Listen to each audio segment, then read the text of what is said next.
Moni ndine Jackie. Nde nkhani yathu ya lero ikutitengera ku South Africa. Makona South Africa pano tasala pang'ono kwadziwa onse. Ndiye tagwirani chakumwa tenticheze.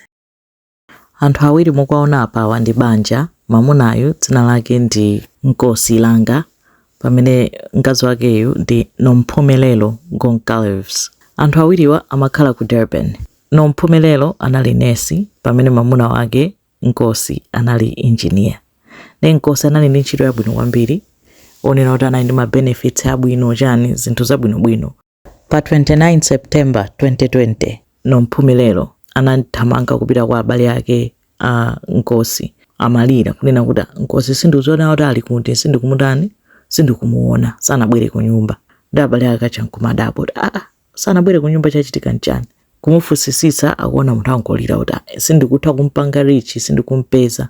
Polira pacha anapitiriza kumene kuti ine ndinkamukonda kwambiri Nkosi. Abale ake achankumva kuti okay, ndemwe akanena ku polisi iyo chakuti ayi. Kenako ananyamuka kupita ku polisi ukapanga ripoti kuti Nkosi watani wasowa, sazoona kuti ali kuti. Komanso galimoto yake sazoona kuti ili kuti. Ndi apolisi anatani anatsegula kesi kuyamba kumusakasaka. Koma palibe amene amadziwa kuti Nkosi wapita kuti. Nde apolisi posakasaka anapezeka kuti anachita mwayi kuzindikira kuti galimoto ya Nkosi inali ndi tracker. Galimoto yake inali Isuzu, galimoto yabwino kwambiri yoti inali ndi tracker. Ndi anayipanga track galimoto ija nkupeza location yake. Anasowa mu September, location ya galimoto anayipeza mu October. Anayipeza kumalo otchedwa Mgungu Mdlovu district. Mundalibe munthu, koma atayang'ana galimoto ija anapeza kuti nkati munali ID. ID inali ya munthu dzina lake Mbedu. Ndi apolisi amadabo kuti Mbedu uyu ndi ndani. Sonzo anachita kuyiwalamo ID yakeyo. Ndio bwino wake ngase ID inali ndi address ndi dzina lonse, anamusakasaka mpaka anampeza Mbedu uja. Kumfunsa Mbedu kuti tapeza ID yako mgalimoto ya munthu onena kuti wasowa, zikutheka bwanji? Mbedu uja nkunena kuti ineyo ndinatani ndinangouzidwa kuti ndithandize kugulisa galimotoyo. Anamfunsa anakutuma ndani kuti ugulise. Mbedu kunena kuti anandituma ndi munthu wina wake dzina lake Mthikulu, nkufotokoza komwe anthu achanga mpeze Mthikulu uja.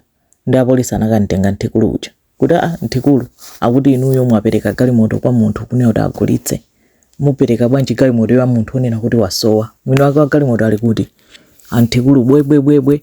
Basi tu apolisi kummanga kuyamba kumfusisitsa kunena kuti mwini wake wa galimoto ali kuti Nkosi anasowa September uno October.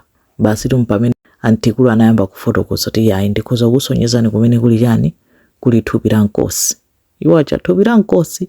Mthikulu anatenga apolisi kukalowa nawo mu nthengo ya Ozwatini. Mkatikati mwa thengo analozera pamene anatani, pamene anamtaya Nkosi. Anatenga thupi la Nkosi lija kukalichita check, ndi anayamba nompanga question. Mthikulu sanachite makana, ananena kuti ine ndikhala mboni yanu ngati mufuna. Anatembenuka kukhala mboni ya apolisi. Apolisi ufunsa unena kuti ndiwe ndani ndipo zikulingana bwanji kumudziwa bwanji Nkosi. Iyo nkunena kuti ine Nkosi yo sindimamudziwa, koma ndimadziwa ndani mlamu wakeyo dzina lake Steve, ndi amene anandituma kuti ndintani ndimuphe. Mlamu wake watumidwa ndi mkazi wake Nomphumelelo. Apolisi nkudzidzimuka nazo kuti zikutheka bwanji kudabwa kuti anthu amene akutchulidwa nde Steve ndi Nomphumelelo anamangidwa. Abale ake Nkosi nthawi yomweyo ananena kuti yes, ife tinankayikira kwambiri chifukwa atabwera kudzatiuza kunena kuti Nkosi wasowa. Anayankhula kuti ndinkamukonda, ananena mu past tense ngati kuti amadziwa kuti china chake chamuchitikira, ngati kuti amadziwa kunena kuti kulibe wafa. Munthu ngamane kuti munthu wasowa ndinkamukonda nkumalira.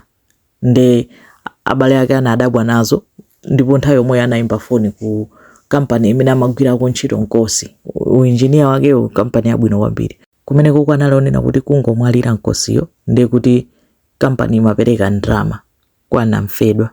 Ndi anayimbira foni ku company unena kuti musapereke ndrama ina iliyonse pakufufuzidwa chifukwa chonena kuti Nkosi wasowa. Ndi a company anachita freeze ndrama ina iliyonse. Ndi Mthikulu anayamba kufotokoza zonse zomwe iye amadziwa zomwe zimachitika, kuti anapangidwa contact ndi Steve brother wake wa Nomphumelelo kumuza unena kuti tikufuna kuti thandize tili ndi ntchito. Ndi anapanga meeting. Ku meeting iko Nomphumelelo anapita nawo atamakakambirana kuti amulipira ndalama zingati.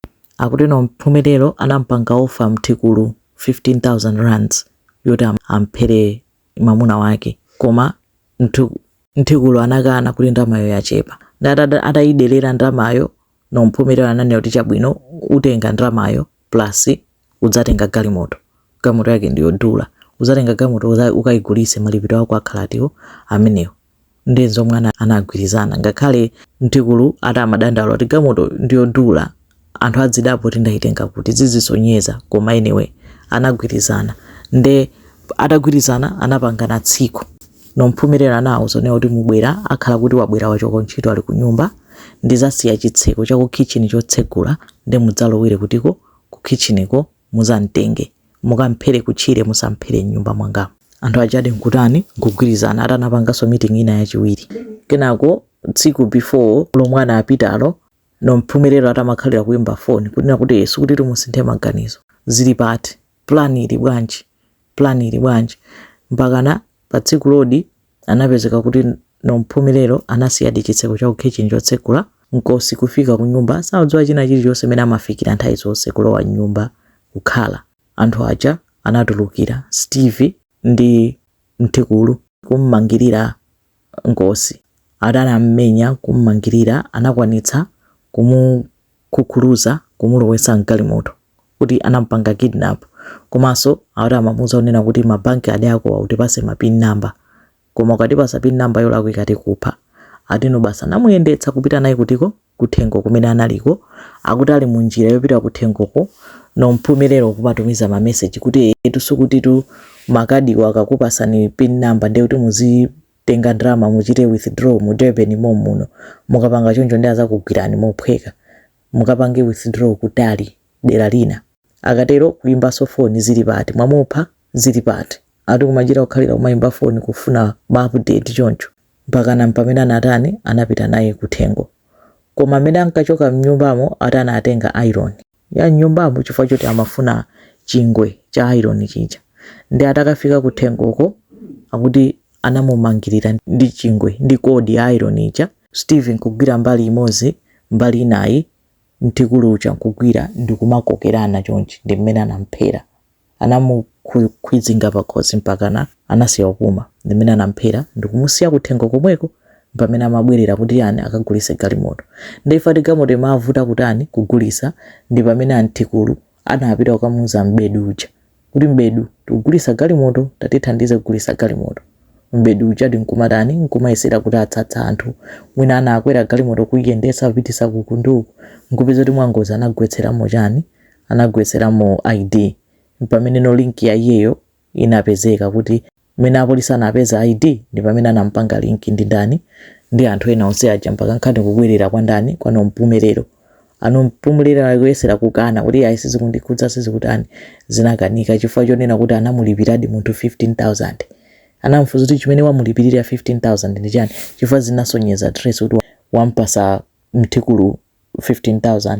Tamene ndi ya ndi mamulipira kuti andigwirire zintchito chani zambirimbiri zosadziwika bwino. Kena kwa Nomphumelelo kuyamba unena kuti ya ndikudwala ndili ndi mavuto mental health kumapita kuchipatala kufuna unena azichititsa drug case ija akutani ndi a defense ananena akunama uyu ndi neseti akudziwa amene anganamire zokhudza mental health ndi musamutani musamumvere.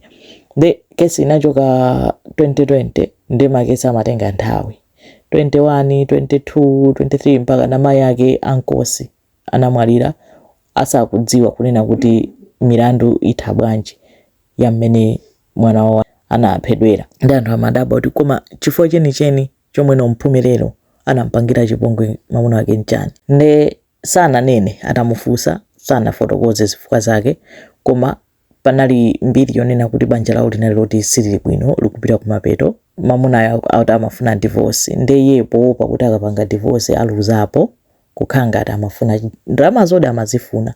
Komanso ali moyo Nkosi akuti ID yake inasowa ndi amadabwa kuti ID atadavuta anthu amachito zoti komatu Nkosi ndo ati ID yawo yasowa. Mose ayambira kusakasaka ID mpaka nakapangisa ID ina. Anapangisa ID ina patatha kanthawi anayipeza ID inasowa icho nkumadabwa so ID naisakasaka paliponse ija yankopezeka nyumba. Nde na maganiza kuti ndi mkazi wake anatenga ID pamodzi ndi mchimwene wakeyo kukatani kukapanga life insurance ya fake kucholinga chonena kuti akamupha adzalandire chani adzalandire ndalama za life insurance. Ndikuti anamtengera ID yo nkukagwiritsa ntchito mwina amanama ndi mwamuna wakeyo kuti ndiyeyo, mwina amanama ndi brother wakeyo kuti ndiyeyo, kuti anayigwiritsa ntchito munjira ina yake kukapanga ma life insurance policy abodza ncholinga choti adzalandire ndalama plus ndalama zina za chani zomwe zimachoka ku company yomwe amagwira ntchito. Koma ndi mmene anamphera ndani, mmene anamphera mwamuna wake. Zoopsa kuti nzovuta kuzimvesesa kuti mmitu mwa anthu mumaganiza chani, kuti munthu oti umanena kuti umankonda ungampange bwanji chiwembu ngati chimene chocho. Mpaka jaji ananena kunena kuti unali ndi nthawi yambiri yoti ukanatha kusintha maganizo, kuchoka nthawi yomwe umapanga plani, nthawi yomwe umakamulipira munthu kuti apange zimenezo, kusiya chitseko. Unali ndi nthawi monse umadziwa kuti amutenga mwamuna wanga uja akupita naye ulendo ukamupha. Maomoti wauze kunena kuti basi ndasintha maganizo musiyeni, ukuyimba foni kumafusa kuti zili pati. Kusonyeza kuti ndiwe munthu wankhanza kwambiri. Nde Mthikulu anamangidwa, ngakhale anathandiza mbali ya boma, anamangidwa namupanga sentence to 20 years, pamene Nomphumelelo ndi mchimwene wake Steve anamangidwa kwa moyo wawo wonse, anapasa ma life sentence plus 10 years. 10 years yo anamuchacha on top chifukwa choti anakapereka police report yabodza kuti mwamuna wake wasowa, anakapereka police report yabodza kuti galimoto ya mwamuna wake wasowa, kuti basi kumapanga dala zinthu zonena kuti awafoirise apolisi achaiti. Nde umene usonali mulandu pawokha. Nde Nomphumelelo anawamanga.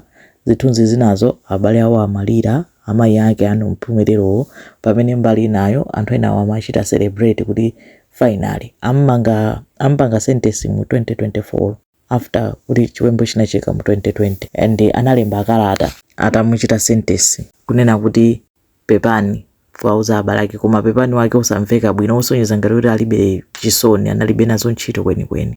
Imeneyo ndi nkhani ya Nomphumelelo ndi mwamuna wake Nkosi. Zikomo kwambiri.